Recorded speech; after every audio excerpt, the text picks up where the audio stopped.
बिस्मिल्लाहिर्रहमानिर्रहीम। लाखों करोड़ों दुरूदो सलाम मोहम्मद मुस्तफ़ा सल्लल्लाहु अलैहि वसल्लम और आले मोहम्मद पर। मैं हूं उमर दराज गोंदल। काजी फायज ईसा की रुखसती अब बात दिनों की नहीं चंद घंटों की है, लेकिन उनकी रुखसती से चंद घंटे पहले ही सुप्रीम कोर्ट के जजेस ने ये कमाल भी किया है और ये तायुन भी किया है कि काजी फायज ईसा डिजर्व क्या करते हैं और उनका मकाम क्या होगा।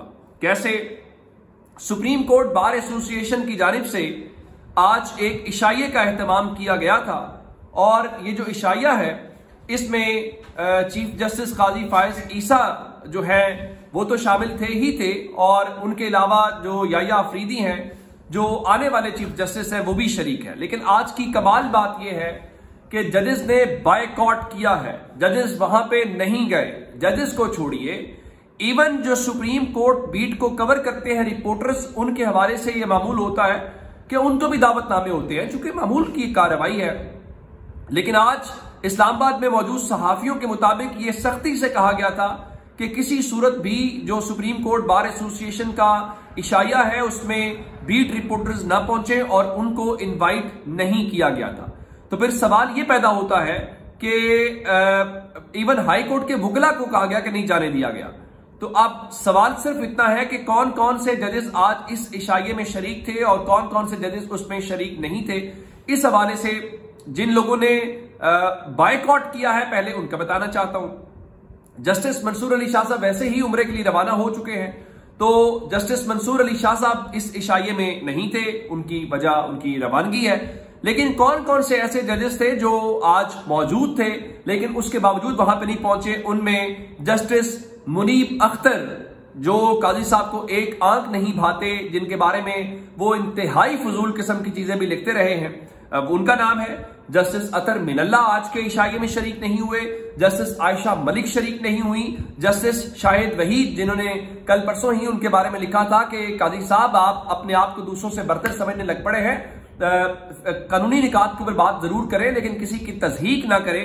तो उन्होंने, मैंने कहा था कि लाल किया है लेकिन कानों को। तो ये तो हो गए वो लोग जिन्होंने बायकॉट किया। फिर शरीक कौन कौन थे? नामजद चीफ जस्टिस जस्टिस याया अफरीदी बिल्कुल शरीक थे, जस्टिस मुसरत हिलाली शामिल थी और जस्टिस नईम अख्तर अफगान तो हर सूरत होंगे, और जस्टिस जमाल खान मदुखेल भी थे, और जस्टिस अमीनुद्दीन खान कैसे नहीं होंगे वो भी थे, जस्टिस अकील अब्बासी भी मौजूद थे, जस्टिस मोहम्मद अली मजहर थे और जस्टिस शाहिद बिलाल हसन भी इस इशाये में शरीक थे। और इसके अलावा जो एक जज तीसरे नंबर के ऊपर लगाई गई थी उस वक्त जस्टिस मंसूर अली शाह साहब ने भी वोट दिया था, वो भी आज शामिल थी। ये अलग बात है कि जस्टिस मंसूर खुद उसी उसूल के शिकार हो गए। लाहौर हाई कोर्ट की चीफ जस्टिस आलिया नीलम ने भी वहां पे शिरकत की है।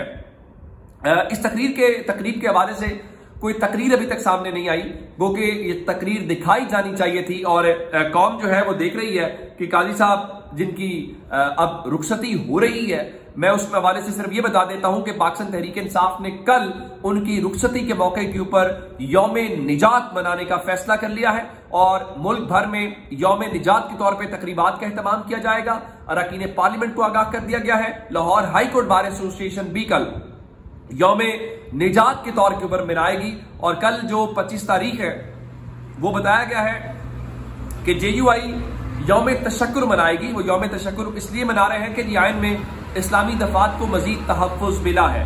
तो कल का दिन जुमा है और जुमा मुबारक भी है, तो पाकिस्तान के लोग कल यकीनी तौर पे इस बात के ऊपर खुश होंगे। अब आपको एक खबर और दे देता हूं, अभी कल साहब अभी तो ये आगाज है। मैं आपको एक खबर और दूं कि आज सुप्रीम जुडिशल काउंसिल में काजी फायज ईसा की रिटायरमेंट से चंद घंटे पहले ही एक जो दरखास्त है वो आई है। अच्छा, ये दरखास्त सीनियर वकील बैरिस्टर अली ताहिर की जानिब से दायर की गई है। उसका मतन बहुत दिलचस्प है। कहा गया है कि काजी फायज ईसा के खिलाफ गद्दारी, बेहुदा जबान, गुंडागर्दी, इंतखाबात में धांधली के इल्जामात के तहत ये जो दरखास्त है दायर की गई है और कहा गया है कि फायज ईसा को नाम के साथ जस्टिस लिखने से रोका जाए। अब इस दरखास्त के ऊपर अमल दरामद तो शायद नहीं हो पाएगा, लेकिन मैं 2-3 बातें आपको और बता देता हूं कि काजी साहब किस सलूक के मुस्तहिक हैं और क्या कौम उनके साथ सलूक करेगी और किन लफ्जों में वो याद किए जाएंगे। आज इवन एक मामले के ऊपर केस की समाअत हो रही थी तो काजी साहब को कहना पड़ा बस मुझे एक दिन के लिए बर्दाश्त कर लीजिए। आप यकीन कीजिए इस कौम ने 13 महीने आपको बर्दाश्त किया है और काश पाकिस्तान ये बदतरीन 13 महीने ना देखता। और पाकिस्तान के साथ जो आपने सलूक किया है उसका एक किस्सा सुन लीजिए। बिलावल जरदारी आज बरतानवी नशरियाती इदारे बीबीसी को इंटरव्यू दे रहे थे। उन्होंने इस 26वीं आईनी तरमीम जिसने पाकिस्तान के अंदर बहुत खिलवाड़ किया है, उस 26वीं आईनी तरमीम का जो क्रेडिट है या उसको नाम किया है काजी फायज ईसा के। कैसे? उन्होंने कहा कि चीफ जस्टिस काजी फायज ईसा की मौजूदगी की वजह से हुकूमती इत्तेहाद को 26वीं आईनी तरमीम लाने का मौका मिला है, क्योंकि इतना बड़ा काम किसी और चीफ जस्टिस की मौजूदगी में मुमकिन नहीं था। काजी फायज ईसा ने अपनी सुप्रीम कोर्ट को तकसीम किया। उनके दौर में जजेस खत लिखते रहे कि भाई हमें डराया धमकाया जा रहा है, लेकिन काजी साहब खामोश तमाशाई बने रहे। उसके बाद इलेक्शंस के मामले के ऊपर जो उन्होंने खेल खेला वो भी हम सबके सामने है, और उनके दौर में बदतरीन इलेक्शन हुआ। उस इलेक्शन के ऊपर उनके ऊपर इल्जामात लगे और उनके अलावा चीफ इलेक्शन कमिश्नर के ऊपर इतराजात लगे और उसके ऊपर कोई तहकीकात या कोई मंतकी अंजाम तक नहीं पहुंचाया गया। वो कमिश्नर भी हम तक हमें मुमकिन नहीं हो पाया। अब आते हैं पीपल्स पार्टी वालों के साथ। पीपल्स पार्टी वाले अचानक ये कहते हुए दिखाई दे रहे हैं कि जी वो ये चीफ जस्टिस काजी फायज ईसा की वजह से मुमकिन हुआ है। फिर बिलावल कह रहे थे मुझे तो इल्म नहीं था कि justice Mansoor Ali Shah chief justice नहीं बनेंगे। अगर आपको इल्म नहीं था तो फिर भाई आप मुखालफत करते ना, 2/3 ना होती तो कोई भी चीफ जस्टिस ना आता, कोई ना कोई और रास्ता निकलता। तो अब जो उनके नदीम अफजल चंद है वो दावा एक शो में बैठ के कर रहे थे कि देखिए जी तहरीक इंसाफ के साथ काफी कॉन्फिडेंस बिल्डिंग मेजर्स हो चुके हैं, लेकिन कुछ मजीद होंगे, पीटीआई के साथ सियासी तल्खियां कम होगी। अच्छा, पीपल्स पार्टी वालों की ख्वाहिश या ख्याल या ख्वाब यह है कि आने वाले दिनों के अंदर होगा यह कि तहरीक इंसाफ हमारी हिमायत करेगी और हम हुकूमत बना लेंगे और मुस्लिम लीग नून फारिग हो जाएगी, यानी ऑपोजिशन में भी हमारी मुस्लिम लीग नून होगी और गवर्नमेंट में हम होंगे। सत्य कह रहे हैं भाई, तहरीक इंसाफ को अगर आपके साथ हुकूमत बनानी होती तो आप 8 फरवरी को सेंट्रल एग्जीक्यूटिव कमेटी का इजलास आपने एक दिन किया था और अगले दिन आप इस्लामाबाद पहुंचे थे और आपने उसको खींचा था। और जब इजलास आपका जारी था उस दौरान इमरान खान की स्टेटमेंट आई थी और उन्होंने कहा था कि मैं मौत तो कबूल कर सकता हूं लेकिन तहरीक इंसाफ के साथ पीपल्स पार्टी के साथ हुकूमत नहीं बना सकता। तो उसके बाद अपने वसी तर कौमी मफाद में मुस्लिम लीग नून के साथ हुकूमत बनाई थी। तो मेरा नहीं ख्याल कि तहरीक इंसाफ इस जानिब जाएगी कि उनको पीपल्स पार्टी के साथ हुकूमत बनानी पड़े, फिर तो उनके पूरे का पूरा खेल ही खत्म हो जाता है या उनका वो नैरेटिव ही सारा।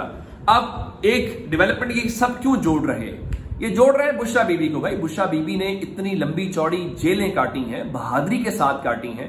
ये अलग बात है कि आज मैंने आपको बताया था कि पहले खबर आई वो लाहौर आएंगी, फिर लाहौर से पता चला नहीं पेशावर रवाना हो गई हैं। तो अब से थोड़ी देर पहले जो पेशावर हुकूमत है, खैबर पख्तूनख्वा हुकूमत है, उसके तर्जुमान बैरिस्टर साहब ने कहा जी बुशरा बीबी रिहाई के बाद बखैर आफियत पेशावर पहुंच गई हैं।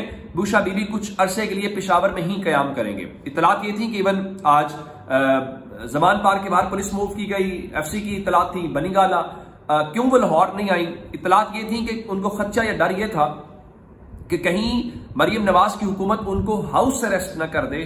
तो इसी खदशे के पेश नजर उन्होंने लाहौर में नहीं गई, वो कि उनके ऊपर कोई मुकदमा नहीं है। अब ये कहा जाए कि वो डर गई हैं, ये बात भी मुनासिब नहीं है। अगर डरने वाली होती तो वो जेल इतनी लंबी चौड़ी ना काटती, लेकिन जाहिर है कि बिला वजह एक खतरा मोल लेना वो भी कोई अकलमंदी नहीं होती। तो उस बुनियाद के ऊपर ये फैसला हुआ कि वो पेशावर जाएंगे और वो पेशावर पहुंचे। तो ये अब तक के अपडेट से अपना बहुत सारा ख्याल रखिएगा। खुदा हाफिज।